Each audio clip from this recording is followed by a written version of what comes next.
అవసరమైతే నేను ప్రవీణ్ కుమార్ గారిని కోరుతా ఉన్నా, ఇక్కడ కాదు అది అంటారు చూడు, చిల్క ప్రాణం మాయల ఫకీర్ ప్రాణం చిల్కలు ఉన్నట్టు రేవంత్ రెడ్డి కథ ఎక్కడ ఉంటదంటే ఢిల్లీలో ఉంటుంది. టెన్షన్ పత్రం అవసరమైతే జంతర్ మంతర్ కోదాం, ఢిల్లీ కోదాం, విడిచిపెట్టద్దు.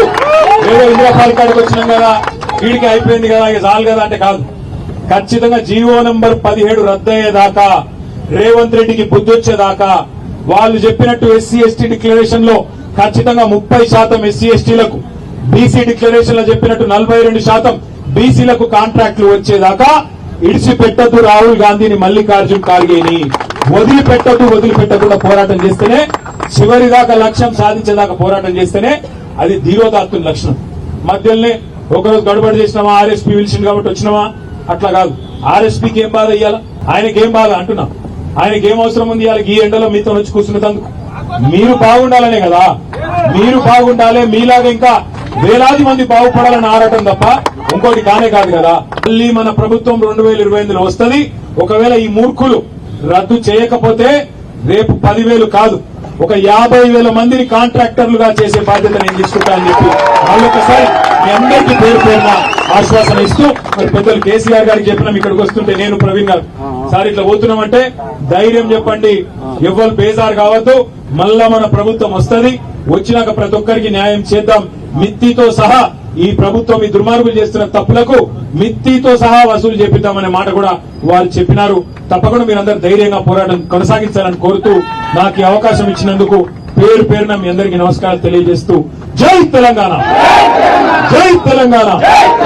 రేవంత్ రెడ్డి గారు ఇంకో మాట అన్నారు, ఇలా కేటీఆర్ గారు జడ్జి అంట, ప్రవీణ్ కుమార్ పోలీస్ ఆఫీసర్ అంట, వీళ్ళు నిరుద్యోగులుగా మారి రోడ్ల మీద తిరుగుతున్నారు. నిజంగా కేటీఆర్ గారు జడ్జి అయితే, ప్రవీణ్ కుమార్ పోలీస్ ఆఫీసర్ అయితే, రేవంత్ రెడ్డి మొదటి రోజునే నువ్వు చెల్లపల్లి జైలుకు నేరాలు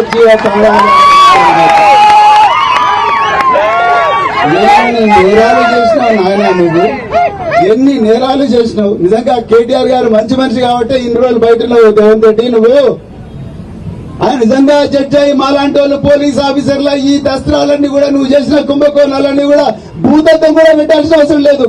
ఒంటి కళ్ళతోనే డైరెక్ట్ గా కనిపిస్తున్నావు నువ్వు చేసిన కుంభకోణాలు. ఒక మైనర్ బాలిక మీద అగాత్యం చేసిన దుర్మార్గుని 9 రోజులు నువ్వు దాచిపెట్టినావు. నువ్వెట్లా హోమ్ మినిస్టర్ అవుతావు, నువ్వు ఎట్లా సంక్షేమ శాఖ మంత్రి? సంక్షేమ శాఖ కూడా, విద్యాశాఖ కూడా నీ దగ్గరనే పెట్టుకున్నావు.